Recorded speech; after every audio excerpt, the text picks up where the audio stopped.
ఒక ఇద్దరు స్నేహితులు, అందులో ఒకరు మిడిల్ క్లాస్, ఇంకొకరు రిచ్. సరిగ్గా 3 ఏళ్ల క్రితం రిచ్ పర్సన్ 2023లో జూబ్లీ హిల్స్ లో 3 కోట్ల రూపాయలు పెట్టి ఒక 3 BHK ఫ్లాట్ కొనుగోలు చేయడం జరిగింది. అదే సమయంలో మిడిల్ క్లాస్ పర్సన్ 1 కోటి రూపాయలు పెట్టి అదే 3 BHK ని కోంపల్లిలో కొనుగోలు చేయడం జరిగింది. కరెక్ట్ గా 3 ఏళ్ల తర్వాత Jubilee hills 3 BHK appreciation value 3,50,00,000 రూపాయలైంది. అదే కోంపల్లిలో ఏదైతే కోటి రూపాయలతో ఫ్లాట్ కొన్నాడో అది ఇప్పుడు 4 కోట్లైంది. దీనిని బట్టి మనం అర్థం చేసుకోవాల్సింది ఏంటంటే జూబ్లీ హిల్స్ ఆల్రెడీ డెవలప్ అయినటువంటి ఏరియా. అక్కడ ఇన్వెస్ట్ చేయడం కన్నా డెవలప్ అవుతున్న ఏరియాలో ఇన్వెస్ట్ చేస్తే మీరు పెట్టిన ఇన్వెస్ట్మెంట్ 3 times 4 times 5 times అవుతుంది. అలా ఇన్వెస్ట్ చేద్దాం అనుకునేటువంటి వాళ్ళకి సుమన్ టీవీ ఒక అద్భుతమైనటువంటి అవకాశాన్ని కల్పిస్తోంది.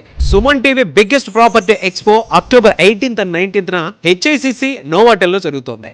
వచ్చిన ప్రతి ఒక్కరికి హైదరాబాద్ లో ఉన్న 100+ best property flats, open plots, villas వీటిపైన అప్ టు 90% వరకు హోమ్ లోన్ అసిస్టెన్స్ కల్పిస్తుంది. ఇంకొక విషయం చెప్పడం మర్చిపోయాను, పెన్నడు లేని విధంగా దీవాళీ ఆఫర్స్ అండ్ డిస్కౌంట్స్ కూడా ఇక్కడ మీకు లభిస్తాయి. మరి ఇంకెందుకు ఆలస్యం, సుమన్ టీవీ ప్రాపర్టీ ఎక్స్పోని ఫ్యామిలీతో విజిట్ చేయండి. మీ డ్రీమ్ హౌస్ ని సెలెక్ట్ చేసుకోండి. వివరాలకు క్రింది నంబర్ కి సంప్రదించండి.